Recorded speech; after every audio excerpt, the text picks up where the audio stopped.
अस्सलाम वालेकुम friends, welcome to Jubilee Travels YouTube channel. आज की वीडियो में मैं आपको बताऊंगा कि फ़िलीपींस का वीज़ा पाकिस्तानी पासपोर्ट पे आप कैसे हासिल कर सकते हैं। फ़िलीपींस के वीज़ा के हवाले से मैं आपको बताऊंगा कि फ़िलीपींस का वीज़ा हासिल करने के लिए आपको कौन कौन से डॉक्यूमेंट्स रिक्वायर्ड होते हैं और इसका प्रोसेसिंग टाइम कितना है और इसका डॉक्यूमेंट सबमिशन का प्रोसीजर क्या है। ये तमाम तर मालूमात मैं आपको आज की वीडियो में दूंगा और आपसे रिक्वेस्ट करता हूं कि वीडियो को मुकम्मल देखें ताकि आपको फ़िलीपींस वीज़ा की मुकम्मल इंफॉर्मेशन मिल सके।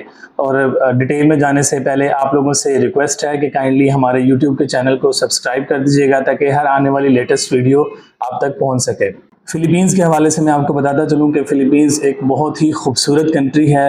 चारों तरफ इसके समंदर है, बहुत ज़्यादा इसके अंदर आइलैंड्स हैं और आइलैंड्स की हम बात करें तो फ़िलीपींस के अंदर कमोबेश 7,640 आइलैंड्स हैं, जो कि एक बहुत ज़्यादा तादाद है।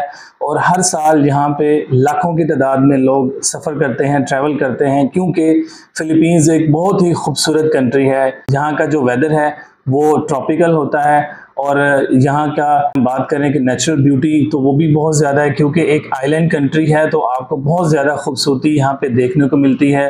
और अगर ट्रैवलिंग की हम बात करें तो पाकिस्तान से लोग ट्रैवल करते हैं, लेकिन पाकिस्तान से ट्रैवल करने वालों की तादाद बहुत कम है, लेकिन पूरी दुनिया से जो फ़िलीपींस का ट्रैवल करते हैं वो बहुत ज़्यादा तादाद है लोगों की। और अगर हम बात करें इसके कैपिटल की तो फ़िलीपींस का जो कैपिटल है वो मनीला है। मैं आपको साथ साथ ये भी बताता चलूँ कि इंग्लिश में इसको फ़िलीपींस कहते हैं और उर्दू में इसको फ़िलिपाइन लिखा जाता है या बोला जाता है। आप इसको फ़िलीपींस भी बोल सकते हैं और फ़िलिपाइन भी बोल सकते हैं। तो चलते हैं डिटेल की तरफ कि आप फ़िलिपाइन का वीज़ा या फ़िलीपींस का वीज़ा पाकिस्तानी पासपोर्ट के ऊपर कैसे हासिल कर सकते हैं। सबसे पहले मैं आपको बताऊँगा कि इसके लिए क्या क्या डॉक्यूमेंट्स रिक्वायर्ड होते हैं। फ़िलिपाइन का वीज़ा हासिल करने के लिए आपको जो डॉक्यूमेंट्स रिक्वायर्ड हैं उनमें सबसे पहले नंबर पे होता है आपका पासपोर्ट।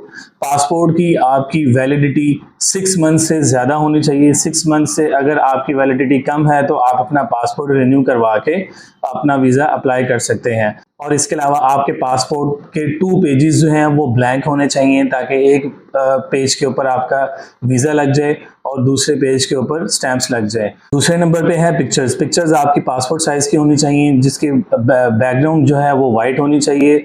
और हमेशा मैं आपको यही बताता हूँ कि पिक्चर आप अच्छी क्वालिटी की बनवाएं, मैट पेपर के ऊपर बनवाएं, ताकि आपकी पिक्चर की क्वालिटी अच्छी लगे। और बैकग्राउंड इसकी वाइट होनी चाहिए और पासपोर्ट साइज़ की पिक्चर होनी चाहिए। इसके अलावा आपका आईडी कार्ड चाहिए होता है। आईडी कार्ड के फ्रंट एंड बैक, अगर आपका आईडी कार्ड एक्सपायर हो चुका है तो उसको रिन्यू करवा के आप वीज़ा अप्लाई कर सकते हैं। इसके अलावा आपका एफआरसी चाहिए होता है। एफआरसी जैसा कि मैं आप इससे पहले वाली वीडियोस में बता चुका हूं कि एफआरसी कहते हैं फैमिली रजिस्ट्रेशन सर्टिफिकेट को। उसका मैं प्रोसीजर भी बता चुका हूं कि आप वो कैसे हासिल कर सकते हैं। नादरा से आप वो एफआरसी हासिल कर सकते हैं। 15 से 20 मिनट में आपका एफआरसी बन जाता है और उसके चार्जेस 1000 रुपये होते हैं। एफआरसी आप ऑनलाइन भी अप्लाई कर सकते हैं। ऑनलाइन में आपने अपनी पिक्चर लगानी होती है, अपनी डिटेल पुट करनी होती है आईडी कार्ड की, अपने फैमिली मेम्बर्स की पिक्चर्स लगानी होती हैं और उनकी डिटेल पुट करनी होती है। और ये करने के बाद आप सबमिट करने के बाद पेमेंट करते हैं 1000 रुपये अपने कार्ड के थ्रू, और आपका एफआरसी विद इन 24 आवर्स या आफ्टर 24 आवर्स आपको मिल जाता है। इसके अलावा आपकी बैंक स्टेटमेंट चाहिए होती है जो 6 मंथ्स की होनी चाहिए। आपकी जो बैंक स्टेटमेंट है वो लास्ट 6 मंथ्स की हो। इसका जो क्लोजिंग बैलेंस है वो कम से कम 8-10 लाख होना चाहिए। और इसके साथ आपका अकाउंट मेंटेनेंस लेटर, जो कि उसी बैंक से मिलता है जो जिस बैंक में आपका बैंक अकाउंट होता है। अक्सर लोग पूछते हैं कि अकाउंट मेंटेनेंस किसको कहते हैं, तो उनको मैं बताता चलूं कि अकाउंट मेंटेनेंस लेटर जब आप किसी बैंक में अपना अकाउंट ओपन करवाते हैं तो उस सूरत में आपके डिटेल्स जो है जो आपसे ली जाती है, आपका नाम, आपकी वल्दियत, आपका आईडी कार्ड नंबर, तो ये सारी चीज़ें अकाउंट मेंटेनेंस लेटर के अंदर होती हैं। जब आप बैंक में अपने मतलूबा बैंक में जाके उनसे बैंक स्टेटमेंट लेते हैं तो आप उनसे अकाउंट मेंटेनेंस लेटर भी ले सकते हैं, जिसके चार्जेस नहीं होते हैं। और ये दोनों डॉक्यूमेंट, अकाउंट मेंटेनेंस लेटर और बैंक स्टेटमेंट, ये दोनों आपने साइन एंड स्टैम्प करवा लेनी है। और बैंक स्टेटमेंट आपकी लास्ट 6 मंथ्स की होनी चाहिए। इसके अलावा अगर कोई जॉब पर्सन है तो उसका एम्प्लॉयमेंट लेटर चाहिए होगा। एम्प्लॉयमेंट लेटर के ऊपर साइन एंड स्टैम्प होने चाहिए और इसके अलावा उसकी लास्ट 3 मंथ्स की सैलरी स्लिप्स होनी चाहिए। ये दोनों चीज़ें, एम्प्लॉयमेंट लेटर और सैलरी स्लिप्स, ये आपकी साइन एंड स्टैम्प होनी चाहिए।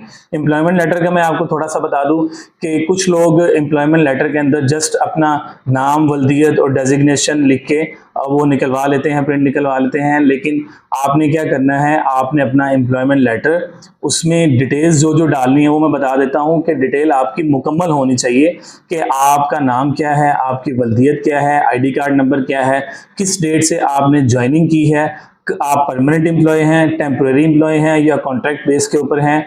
इसके अलावा आपकी डेजिग्नेशन लिखा होना चाहिए। इसके अलावा आपकी सैलरी लिखी होनी चाहिए कि इतनी सैलरी आप अर्न कर रहे हैं। तो ये तमाम तरह डिटेल आपके एम्प्लॉयमेंट लेटर के अंदर होनी चाहिए, ताकि जब वीज़ा ऑफिसर के पास आपका एम्प्लॉयमेंट लेटर जाए तो उनको इस चीज़ की सेटिस्फेक्शन हो जाए कि आप एक प्रॉपर एम्प्लॉय हैं किसी कंपनी के। तो सैलरी स्लिप्स में भी आपने अपनी थोड़ी सी डिटेल लिख देनी है कि ये आपका नाम है, ये आईडी कार्ड नंबर है, ये वल्दियत है और इतनी सैलरी आपकी मंथली आप अर्न कर रहे हैं।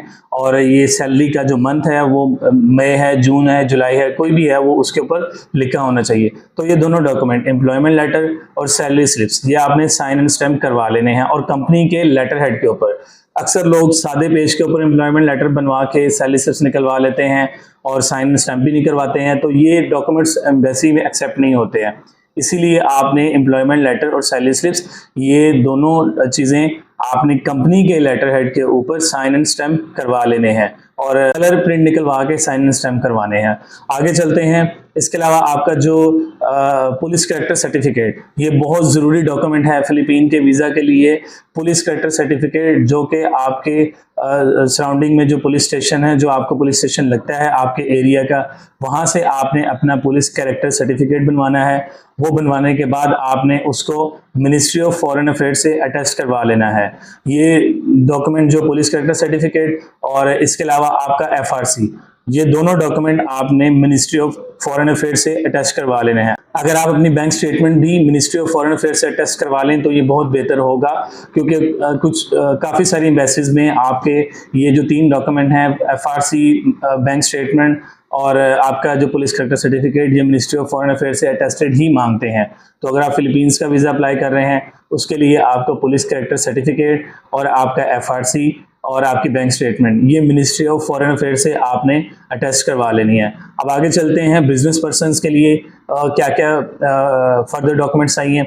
जो लोग बिजनेस करते हैं उनके लिए उनकी कंपनी का NTN चाहिए होगा और इसके अलावा उनके 2 साल की टैक्स रिटर्न चाहिए होंगी। इसके साथ साथ उनके कंपनी का लेटर हेड भी चाहिए होगा, जिसके ऊपर उनकी पूरा ट्रैवल प्लान होगा, कवरिंग लेटर जिसको बोलते हैं, कवरिंग लेटर। उसके अलावा उनका जो ट्रैवल प्लान है वो, और रिक्वेस्ट लेटर, ये सारी चीज़ें उनके लेटर हेड के ऊपर मेंशन होंगी। साथ साथ मैं बताता चलूँ कि अगर आप बिजनेस पर्सन हैं तो आप अपनी बैंक स्टेटमेंट बिजनेस की अलग से निकलवाएंगे और पर्सनल अलग से निकलवाएंगे। कुछ लोग जो हैं अपनी बिजनेस की बैंक स्टेटमेंट शो कर देते हैं और वो अप्लाई कर देते हैं, स्पेशली बड़ी कंट्रीज में, जिसकी वजह से उनका वीज़ा रिफ्यूज़ हो जाता है, क्योंकि वीज़ा ऑफिसर को ये लगता है कि ये बंदा अपने बिजनेस में से ही अपने पैसे निकाल के ट्रैवल कर रहा है, जिसको मतलब अच्छा नहीं समझा जाता। तो इसीलिए आप जब भी किसी बड़ी कंट्री में अप्लाई करें उसके लिए आपको अपनी पर्सनल बैंक स्टेटमेंट अलग से लगानी होती है 6 मंथ्स की, और अपनी बिजनेस की जो बैंक स्टेटमेंट है वो आपने अलग से लगानी है। तो ये आपने बैंक स्टेटमेंट निकलवा के, इसके अलावा आपका जो अकाउंट मेंटेनेंस लेटर है, ये वो डॉक्यूमेंट्स हैं जिसके साथ आप फिलीपींस का वीज़ा अप्लाई कर सकते हैं और पाकिस्तानी पासपोर्ट पे हासिल कर सकते हैं। इसके अलावा जो फर्दर डॉक्यूमेंट्स होते हैं, जो हम अगर आप हमारे से फाइल रेडी करवाते हैं तो हम उसमें आपकी टिकट रिजर्वेशन, होटल रिजर्वेशन और इसके अलावा आपका पूरा ट्रैवल प्लान होता है। उसमें डे बाय डे आपका ट्रैवल प्लान है कि आप डे 1 कहाँ जाएंगे, डे 2 कहाँ जाएंगे। ये वो डॉक्यूमेंट्स हैं जो हम एडिशनल डॉक्यूमेंट्स आपकी फाइल के साथ अटैच करके आपका वीज़ा अप्लाई करते हैं। ये तमाम तरह डॉक्यूमेंट्स आपने कंप्लीट करने के बाद आपने क्या करना है कि सबसे पहले कॉल करके जो ऑनररी कॉन्सुलेट है लाहौर के अंदर, वहाँ पे आपने इसकी अपॉइंटमेंट लेनी है। अपॉइंटमेंट लेने के बाद आपने उनको पहले बताना है कि मैंने डॉक्यूमेंट्स जमा करवाने हैं। वो आपको बताएंगे कि आप मतलब कि 1 दिन बाद आ जाएं या 2 दिन बाद आ जाएं, तो आप जाके अपने डॉक्यूमेंट्स जमा करवा सकते हैं। टाइम का मैं आपको बता दूं कि सबमिशन टाइम जो है वो ज़्यादा से ज़्यादा 1.5 घंटे का होता है। 1.5 घंटे के अंदर आप अपने डॉक्यूमेंट्स जमा करवा सकते हैं। मतलब मंडे से लेके फ्राइडे तक आपका जो सबमिशन टाइम है वो 9 से 10 होता है या 9 से 10:30 बजे तक इसका सबमिशन टाइम होता है। इस दौरान आप अपने डॉक्यूमेंट्स जमा करवा सकते हैं। डॉक्यूमेंट्स जमा करवाने के बाद वो आपको एक स्लिप देंगे, वो स्लिप आपने अपने पास रखनी है। जब आपका डिसीजन आ जाएगा आपको इन्फॉर्म कर दिया जाएगा। ये प्रोसीजर है उनके लिए है, ये जो लाहौर से अप्लाई कर रहे हैं। इसके अलावा जो इस्लामाबाद और इस्लामाबाद के इर्द गिर्द के लोग हैं वो एम्बेसी में डॉक्यूमेंट्स जमा करवा सकते हैं, और जो कराची में रहते हैं और कराची के इर्द गिर्द के लोग हैं वो कराची कॉन्सुलेट में अपने डॉक्यूमेंट्स जमा करवा सकते हैं। इसके अलावा अगर हम फीस की बात करें तो फीस इसकी जो पहले चार्ज करती थी एम्बेसी वो 7,200 फीस थी, लेकिन अब फीस थोड़ी सी इंक्रीज कर दी गई है। अब तकरीबन आपसे 8500 इसके जो चार्जेस हैं फीस वो चार्ज की जाती है, सर्विस चार्जेस वगैरह इंक्लूड करके। तो ये वो तमाम डॉक्यूमेंट्स, प्रोसीजर और फीस है जो मैं आपके साथ शेयर करना चाहता था कि फ़िलीपींस का वीज़ा आप कैसे पाकिस्तानी पासपोर्ट पे हासिल कर सकते हैं। इस वीडियो में मैंने आपको डिटेल के साथ वो सारी चीज़ें बता दी हैं। डॉक्यूमेंट्स का बता दिया है, प्रोसीजर का बता दिया है कि डॉक्यूमेंट्स कंप्लीट करने के बाद आपने अपने डॉक्यूमेंट्स कैसे सबमिट करवाने हैं और कहाँ सबमिट करवाने हैं। फ़ीस का भी मैंने आपको बता दिया है कि फ़ीस आपने कितनी जमा करवानी है। उम्मीद करता हूँ आपको आज की वीडियो अच्छी लगी होगी, और अगर आपको हमारी वीडियो अच्छी लगी है तो काइंडली हमारी वीडियो को लाइक कर दीजिएगा, शेयर भी कर दीजिएगा ताकि दूसरे लोगों तक भी ये इन्फॉर्मेशन पहुंच सके। और जाते जाते आप लोगों से रिक्वेस्ट है काइंडली हमारे यूट्यूब के चैनल को सब्सक्राइब कर दीजिएगा ताकि हर आने वाली लेटेस्ट वीडियो आप तक पहुंच सके। अगली वीडियो में मज़ीद इन्फॉर्मेशन के साथ मैं आपकी खिदमत में हाजिर होऊंगा। Thank you so much. अल्लाह हाफिज़।